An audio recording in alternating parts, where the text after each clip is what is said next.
Okay.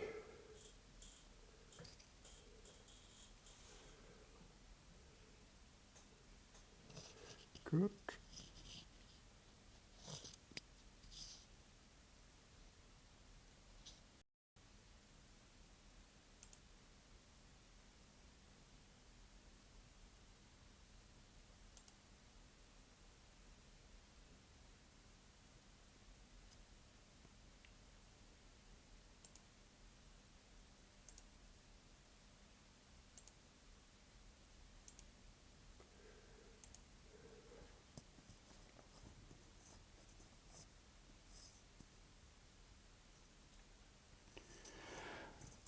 Hello everybody. In this screencast I want to quickly show you how we can find the rate order of a reaction if we've got a sort of a data table. So what we know is that we can write the general rate law equation, and we can write rate equals K times concentration of the reactant to the power of m. And that is sort of the underlying equation for any problems of this kind.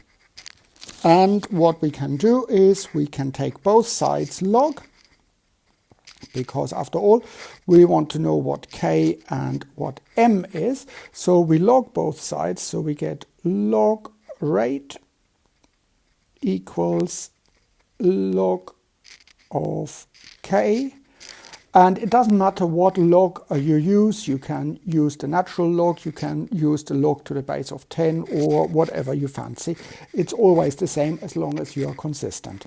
So log K plus M log concentration of the reactant. So that would be our starting equation. And if we were to look at this problem graphically, what you would do is you would calculate the log of your reactant. So you would do log 2, log 10, and so on and so forth. And you also have log. You calculate log rate, so you would calculate log 4, log 195, and so on.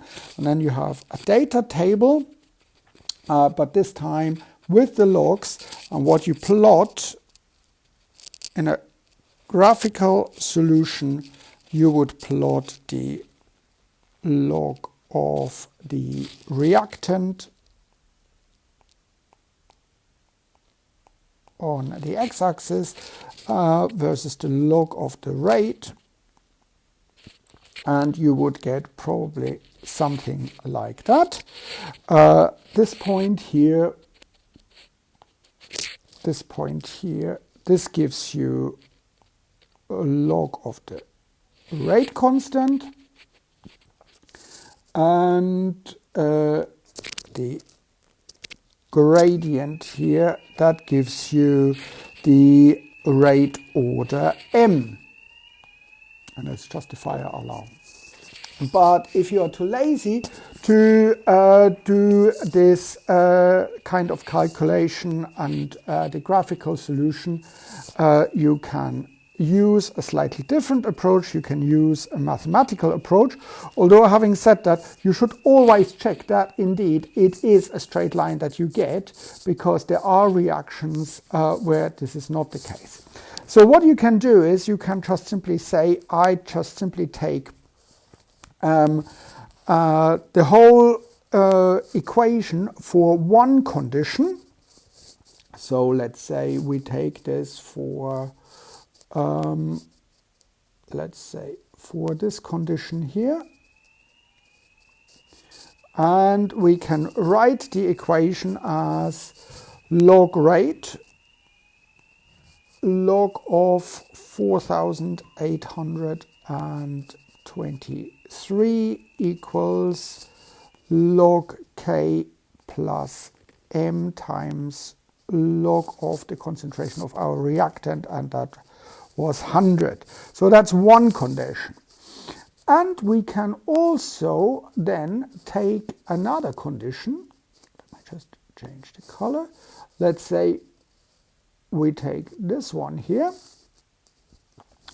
And we can write exactly the same thing because the rate equation doesn't change. So we have log 195 equals log k plus m times log 10.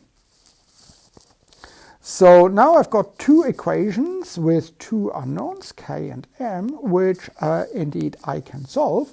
And what I can do very easily is I just simply subtract one of the equations from the other.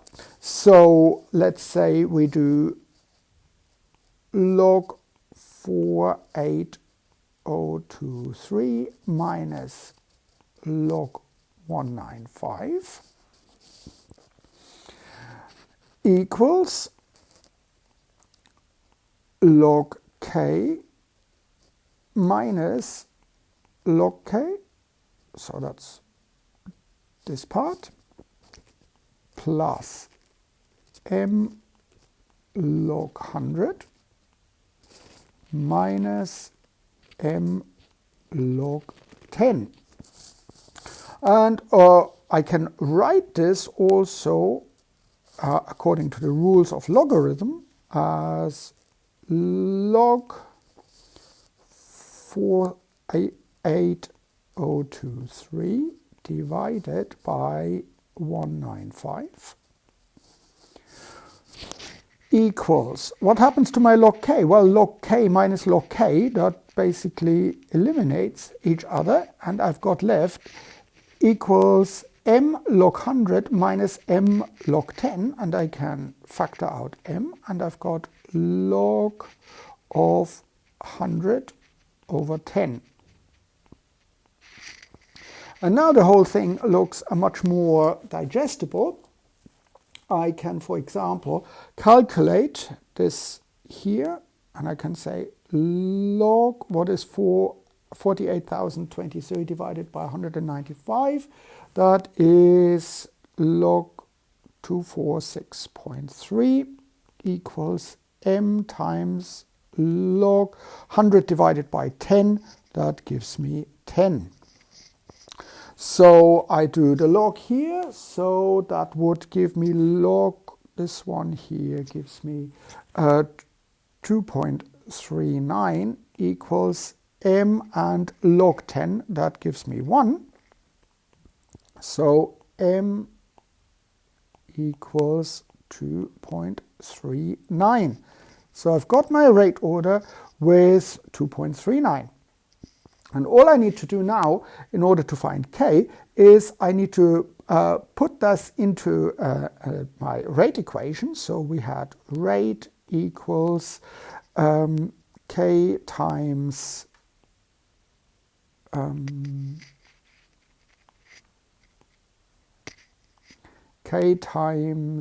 concentration of the reactant to the power of m. Let's pick some nice values. So for example, here we take our 10 and 195 again. So we have got 195 equals k times 10 to the power of 2.39. So I've got k equals 195 over 10 to the power of 2.39. And this gives me 10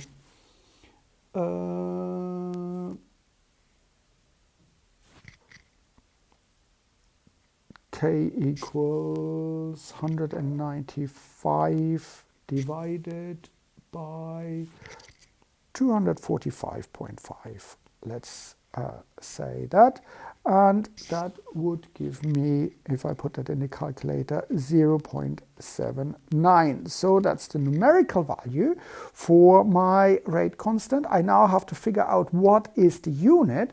Now the rate was given in millimolar per minute, and I just simply do a unit equation equals X times the reactant unit was millimolar to the power of 2.39. That was my rate order.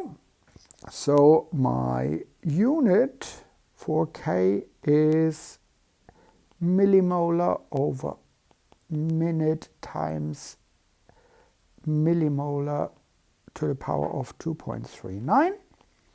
And that basically gives me millimolar to the power of 1 minus 2.39, minute to the minus 1. And of course I can beautify that, but you know, that's not absolutely essential.